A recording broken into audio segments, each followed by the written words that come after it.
لو تناهيتم إلى سر الحياة وصنعتم كائنا حيا نرى. دیکھو ہم پہ تبلیغ فرض ہے. خوب اچھی طرح یہ بات سمجھو. ہم پہ تبلیغ کا مطلب لوگوں کو اللہ کے قریب لانا. اس لانے کا طریقہ کیا ہوگا؟ اس میں ہر آدمی کی رائے دوسرے سے مختلف ہو سکتی ہے. مثال کے طور پر ایک آدمی شراب پیتا ہے. آپ کا ٹارگٹ یہ ہے، ہدف یہ ہے کہ اس کو شراب چھڑوانی ہے، اور آپ شراب خانے چلے گئے اس کو سمجھانے کے لیے، اس کو بھی اور اس کے دوستوں کو بھی. لیکن آپ نے شراب پر ایک لفظ نہیں بولا، شراب پر ایک بیان نہیں کیا آپ نے. کیوں؟ آپ کو پتا ہے یہ اتنے دھتی ہو چکے ہیں کہ شراب پہ بات کروں گا یہ بات سنیں گے نہیں. تو وہاں جا کے آپ نے نماز روزے کی بات کی، اللہ کی بات کی. یہ تھوڑا سا کسی طرح قریب آ جائیں. جب قریب آئیں گے تو مسجد میں آئیں گے، بیان سنیں گے، پھر یہ ہائی ڈوز ان کو وہاں دی جائے گی. تو نیت اس کی یہی ہے. دیکھو مولانا طارق جمیل صاحب کی ملاقات ہوئی عامر خان سے، انڈیا کے ایکٹر سے. گھنٹوں ملاقات ہوئی ہے. مولانا کہتے ہیں میں نے فلمیں چھوڑنے کے حوالے سے کوئی بات نہیں کی. حالانکہ گئے اسی لیے تھے کہ بھائی برائی چھوڑنی ہے. تو برائی میں اس سے بڑی برائی کوئی ہو سکتی ہے؟ ناچ گانے اور جو کچھ فلموں میں ہوتا ہے. لیکن مولانا کو پتا تھا بھائی ایک آدمی ساری زندگی اس کی اسی کام میں گزری ہے، اگر میں ڈائریکٹ اس کو فوکس کروں گا کہ یہ حرام، یہ ناجائز. پھر جب ہم مولانا لوگ حرام بولتے ہیں نا تو نکالتے بھی حلق سے ہیں حرام، تو وہ اور آدمی وہ ہو جاتا ہے. ویسے بولیں گے حرام ہے یہ، لیکن جب کسی کو ڈرانا ہوتا ہے تو کیا بولتے ہیں ہم؟ وہی ایک قاری صاحب سے کہا نا، قاری صاحب نے دکان پہ گئے مٹھائی کی اور کہتے ہیں شیرہ ہے شیرہ. اس نے کہا ہے مگر اتنا گاڑھا نہیں ہے. شیرہ تو ہے ہمارے پاس، اتنا گاڑھا شیرہ ہے، نارمل شیرہ نہیں ہے. تو وہ حرام ایک دم اتنا گاڑھا گاڑھا لفظ نکلتا ہے، وہ ویسے ہی ڈر جاتا ہے اگلا. تو ڈرانا پولیس کا کام ہے، مولویوں کا کام نہیں ہے، مبلغین کا کام نہیں ہے. یہ کس کا کام ہے؟ پولیس کا کام. ہاں مبلغین کا کام آخرت سے ڈرانا ہے، لیکن حکمت اور مصلحت کے ساتھ. کیا حکمت؟ کہ نبی صلی اللہ علیہ وسلم نے جب دعوت کے لیے کسی کو بھیجا، ایک صحابی رسول کو، کیا فرمایا؟ بشروا ولا تعسروا، لوگوں کو خوشخبریاں سنانا، تنگی میں مت ڈالنا. ایک دم جا کے نہیں یہ بتا دینا یہ کرنا حرام، یہ کر کے جہنم، یہ کر کے جہنم. وہ ڈر جائیں گے بھائی. آرام دین پہ سودے بازی نہیں کرنی ہے، اتنا نرم نہیں بن جانا کہ حرام کو حلال کر دینا ہے. بعض مبلغ یہ بھی کر رہے ہوتے ہیں یہ ناجائز ہے. یہ نہیں ہے کہ حلال اور حرام میں جو اللہ نے ایک لمٹ رکھی ہے وہ لمٹ آپ کراس کر دیں. نا نا نا نا. کسی کو دین پہ لانے کے لیے، دل شکنی سے بچانے کے لیے اپنی دین شکنی جائز نہیں ہے. دین شکنی کا مطلب دین توڑ دینا، یہ جائز نہیں ہے. ہمارے حضرت مفتی رشید احمد صاحب رحمہ اللہ تعالیٰ کے پاس ایک شخص آیا، اس نے دعوت دی. سودی بینک میں جاب کرتے تھے، وہ ٹوٹلی حرام آمدن تھی ان کی. سودی بینک میں جاب کے بھی مختلف شعبے ہیں، کچھ شعبے جائز ہیں کچھ حرام ہیں. جیسے چوکیدار کا شعبہ ہے نا، اگرچہ وہ سودی بینک میں چوکیداری کر رہا ہے مگر وہ جائز ہے، یعنی آمدن جائز ہے. بہتر تو یہ کہ نہ کرے یہ کام. آمدن اس لیے جائز ہے کہ وہ تو صرف پیسوں کی حفاظت کر رہا ہے نا، جو بذات خود ایک جائز کام ہے. تو سود کی وجہ سے 4 آدمیوں پہ لعنت ہوتی ہے: سود لکھنے والا، سودی لین دین، سود دینے والا، لینے والا اور اس پر گواہ بننے والا. تو مینیجر کی تنخواہ حرام ہے کیونکہ وہ سارے سودی سیٹ اپ کو کیا کر رہا ہے، ساری ٹرانزیکشن ہی اس کی نگرانی میں ہو رہی ہے. لیکن اگر سودی بینک میں کوئی شخص حرام کام نہیں کر رہا، جیسے الیکٹریشین ہے، اس کا کام ہے پنکھے لگانا، اس کا کام ہے ٹیوب لائٹیں صحیح کرنا، اس کا کام ہے سولر سسٹم کو ٹھیک رکھنا، تو یہ اس کی تنخواہ کو حرام نہیں کہتے. اس لیے میں عرض کر رہا ہوں کہ یہ جو آمدن کے حلال و حرام ہونے کا ٹاپک ہے نا، یہ اتنا ایزی نہیں ہے جتنا لوگوں نے سمجھ لیا ہے. کہ جو اسکالر اٹھتا ہے وہ فتویٰ دے رہا ہے یہ حلال ہے یہ حرام ہے، یہ پراپر ٹاپک ہے، یہ پڑھا جاتا ہے کہ آمدن کب حرام ہوتی ہے اور آمدن کب حلال ہوتی ہے. تو مفتیان کرام کا کام ہے، یہ انہی کو کرنے دیں آپ. تو خیر، تو ہمارے حضرت کے پاس فون کوئی شخص آیا کہ آپ کی دعوت ہے، حضرت نے فرمایا کہ نہیں میں نہیں قبول، بہت اصرار کیا، حضرت نے فرمایا بھائی آپ کی آمدنی جائز نہیں ہے. تو کسی نے کہا حضرت آپ اس کا دل ٹوٹ گیا، آپ نے دعوت ٹھکرا دی. تو حضرت نے فرمایا کسی کا دل جوڑنے کے لیے میں اپنا دین نہیں توڑ سکتا. یہ اصول یاد رکھو. آج کل بعض مبلغ کچھ ضرورت سے زیادہ نرم پڑ جاتے ہیں، یہ بھی ٹھیک نہیں ہے بھائی. نہ اتنے کڑوے بنو کہ لوگ تھوک دیں، نہ اتنے میٹھے بنو کہ لوگ نگل لیں. یہ ہمارے والد صاحب کا ملفوظ ہے، اللہ ان کی مغفرت کرے. وہ کہتے تھے اعتدال ضروری ہے، نہ اتنے کڑوے کہ ہر وقت منہ سے نفرت ہی نکلتی ہے، ڈراتے ہی رہتے ہو یہ جہنم وہ جہنم، تو بھی جہنم میں جائے گا وہ بھی جہنم میں جائے گا. لوگ بولیں بھائی یہ کوئی جنت کے لیے کوئی بچا بھی ہے. بعض اسکالرس کو سنو نا آپ تو ایسا ہی لگتا ہے، میں ان بزرگوں کے نام نہیں لوں گا، کچھ اسکالرس کو سنو ایسا لگتا ہے یہ 2-4 جنت میں جائیں گے، باقی سارے کیا ہیں، یہ بھی غلط وہ بھی غلط فلانا بھی غلط یہ بھی غلط، تو سارے ہی جہنم میں جا رہے ہیں. بھائی بچا کون ہے؟ تو اس سے لوگ دین کے قریب نہیں آتے، دین سے دور ہو جاتے ہیں. اور آپ جا کے لوگوں کو ہدف، اب کوئی بے پردہ لڑکی اگر آ جائے، عورت آ جائے، ایک دم اس کے منہ پہ کہنا کہ آپ پردہ نہیں کرتی آپ جہنم میں جاؤ گی، یہ تبلیغ کا مؤثر طریقہ نہیں ہے. دیکھو نبی صلی اللہ علیہ وسلم کے پاس ایک صحابی آئے نا، بات سے بات نکل رہی ہے کیا کروں میں، ٹاپک دماغ میں کچھ اور ہوتا ہے، چل کہیں اور پڑھتے ہیں ہم. نبی صلی اللہ علیہ وسلم کے پاس صحابی رسول آئے، وہ صحابی تھے جن کے قتل کا فیصلہ ہو چکا تھا. یہ میں اس پہ بات کر رہا ہوں کہ نہ بہت سخت ہو نہ بہت نرم، اس کی لمٹ کیا ہے یہ بتانا چاہ رہا ہوں. تو یہ گچی پکڑ کے رکھنی ہے، دائیں بائیں نہ ہو جاؤں تاکہ میں اصل کی طرف آؤں. پھر کہ نبی صلی اللہ علیہ وسلم کے پاس ایک صحابی آئے، آپ نے ان کے قتل کا فیصلہ کیا ہوا تھا کیونکہ وہ نبی کی حجو کیا کرتے تھے، مذاق اڑایا کرتے تھے، شاعری میں بہت زیادہ توہین کی تھی. کعب بن زہیر رضی اللہ عنہ بعد میں صحابی بنے وہ، اور عرب کی شاعری میں جو تمسخر اور مذاق ہوتا تھا وہ بہت سنگین نوعیت کا ہوتا تھا، معمولی نوعیت کا نہیں ہوتا تھا. بہت زیادہ تمسخر کرتے تھے نبی صلی اللہ علیہ وسلم کا. تو آپ نے حکم دیا کہ ان کو جہاں پاؤ قتل کر دو. جب مکہ فتح ہوا نا تو سب کے قتل کے آرڈر تھے، سب کی معافی کے آرڈر تھے. چند لوگوں کو آپ نے کہا تھا ان کو معاف نہیں کرنا، ان میں کعب بن زہیر بھی تھے. یہ بہت زیادہ شاعری میں آپ کی توہین کرتے تھے، اور توہین سے بڑھ کر ہوتی ہے تمسخر یعنی استہزاء. تو اب جب یہ فرار ہوئے، مکہ فتح ہو گیا، ان کو لگا کہ بھائی اب میرے بھی قتل کے آرڈر ہیں، یہ فرار ہو گئے. فرار ہونے کے بعد کسی نے ان کو مشورہ دیا کہ یار چلے جاؤ معافی مانگ لو، ہو سکتا ہے معاف کر دیا جائے. تو یہ آئے حضرت ابو بکر کے پاس سفارشی بن کے. ہمارے حضرت فرمایا کرتے تھے شکر ہے حضرت عمر کے پاس نہیں آئے. ٹھیک ہے، یہ کس کے پاس گئے؟ حضرت ابو بکر کے. ظاہر ہے وہ نرم دل تھے. نبی کے زیادہ قریب بھی سب سے کون تھے؟ ابو بکر، کہ بھائی میری سفارش کر دیں یا مجھے نبی کے پاس لے جائیں کسی طرح سے، میں اسلام قبول کرنا چاہتا ہوں. حضرت ابو بکر ان کو لے آئے، انہوں نے اسلام قبول کر لیا اور نبی کی خدمت میں لے جا کے بٹھا دیا. یہ 2 زانوں بیٹھ گئے نبی صلی اللہ علیہ وسلم کی خدمت اقدس میں اور شاعری شروع کی. شاعری میں ان کا ارادہ تھا جیسے میں نے زندگی بھر نبی کی حجو کی ہے نا، حجو معاذ اللہ مذاق اڑایا ہے، آج میں نبی کی شان میں نعت کہوں گا، نبی کی شان میں آپ کی تعریف میں کلمات کہوں گا. کیا منظر ہوگا، نبی صلی اللہ علیہ وسلم تشریف فرمائے اور سامنے وہ شخص جس کی گردن اڑانے کے آرڈر ہیں. اب انہوں نے جو نبی کی شان میں تعریف شروع کی ہے، اس سے پہلے کیا کیا ہے؟ اپنی معشوقہ کے قصے شروع کر دیے انہوں نے.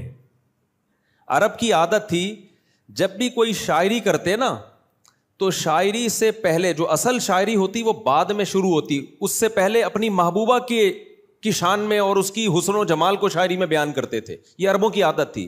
اسلام نے اس کلچر کو ختم کیا اور اسلام نے کہا جب بھی کوئی بات شروع ہوگی کوئی بھی بات ہوگی تو سب سے پہلے اللہ کی حمد و ثنا اور پیغمبر پر درود ہوگا. تو یہ کلچر اسلام نے کیا کیا؟ عربوں کا چینج کیا ہے. تبھی ہم جب بھی بات شروع کرتے ہیں ہم کیا کہتے ہیں؟ نحمدہ ونصلی علی رسولہ الکریم. ہم کہتے ہیں نا نحمدہ، اللہ کی ہم حمد و ثنا کرتے ہیں اور نبی صلی اللہ علیہ وسلم پر درود بھیجتے ہیں. اس کے بعد اپنا مدعا ہم بیان کرتے ہیں. تو اسلام نے اس کلچر کو چینج کیا. لیکن یہ تو ابھی نئے نئے مسلمان ہوئے ہیں، ان کو اس کلچر کا علم نہیں ہے. انہوں نے عرب کے سابق کلچر ہی کو ہی فالو کیا کہ پہلے اپنی محبوبہ کی تعریفیں، اس کے بعد پھر میں اصل مدعا پہ آؤں گا. آپ سید الانبیاء صلی اللہ علیہ وسلم کا ظرف دیکھیں. پہلے میں وہ تھوڑی سی شاعری سنا دوں کہ اپنی محبوبہ کی حسن و جمال اور اس کے نزاکت کو، حسن و جمال تو نہیں لیکن اس کی نخروں کو کیسے بیان کیا. کیا کہتے ہیں؟ بانت سعاد فقلب اليوم مبتول متیم اثرہا لم یفد مقبول. کہ سعادہ میری محبوبہ مارکیٹ سے شارٹ ہو گئی. بانت کا مطلب جدا ہو گئی مجھ سے. اس کا اردو میں یہی ترجمہ بنتا ہے، ہماری نارتھ کراچی کی اردو میں ترجمہ اس کا یہی بنتا ہے کہ مارکیٹ سے میری محبوبہ، اس کا نام بھی لے رہے ہیں سعاد، سعادہ جو تھی میری محبوبہ مارکیٹ سے شارٹ. فقلب الیوم مبتول، میرا دل آج کے دن ٹکڑے ٹکڑے ہو چکا ہے. جب مجھے پتا چلا نا، بیل بجائی. اب یہ ہماری اپنی بھی تو تشریح ہوتی ہے نا یار. گئے بیل بجائی، بھائی سعادہ ہے. اندر سے آواز آئی، اس کے ابا نے اس کو مارکیٹ سے کیا کر دیا؟ یہاں سے موو کر دیا. اتنا پہلے ہمت ہوتی نہیں تھی کسی کی کہ محبوبہ کے گھر جا کے بیل بجائے وہ. تو بانت سعاد فقلب اليوم مبتول متیم اثرہا. کہہ رہے میرا دل اس کے پیچھے پیچھے نکل گیا ہے تلاش میں.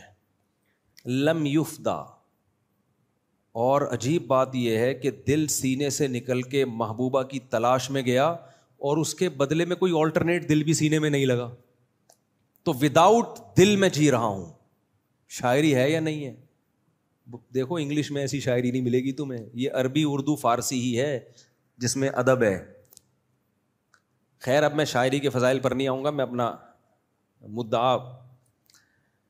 تو وہ کہہ رہے ہیں کہ سعادہ مارکیٹ سے شارٹ ہوئی اور میرا دل ٹکڑے ٹکڑے اس کی یاد میں اس کے پیچھے پیچھے تلاش کرنے کے لیے گیا ہوا ہے، اور اس کے بدلے میں کوئی دوسرا دل بھی سینے میں ہے ہی نہیں. ابھی بغیر دل کے میں گھوم رہا ہوں.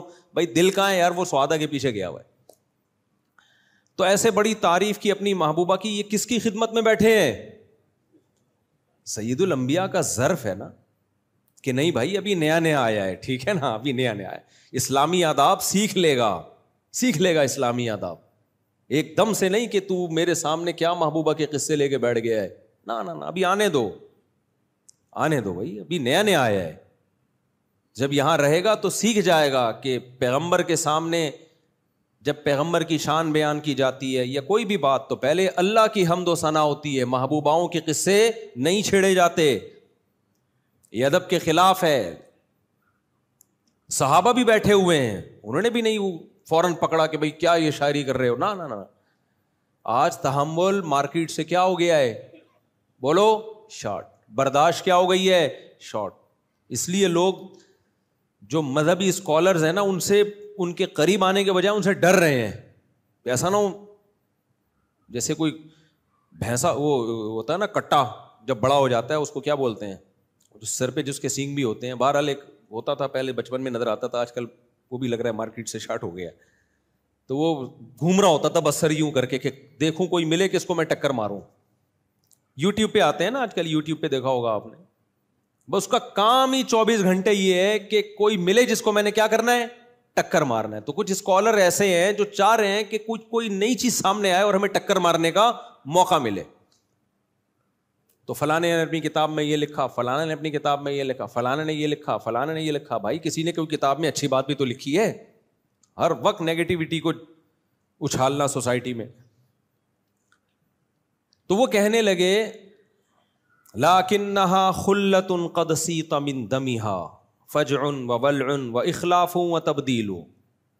کہنے لگے میری محبوبہ کی یہ حسن و جمال اور سب کچھ اچھے کی رپورٹ چل رہی ہے اب تک، لیکن ایک فالٹ اس کے اندر ایسا ہے جو مینوفیکچرنگ فالٹ ہے.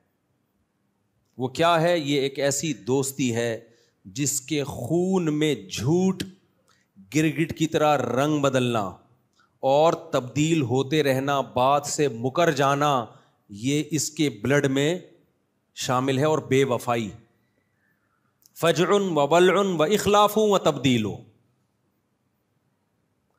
عربوں کی عادت ہوتی تھی اپنے محبوبہ کے جھوٹ، بے وفائی، دھوکے بازی کو اس کی تعریف کے طور پہ بیان کرتے تھے. نہیں آئی سمجھ میں بات؟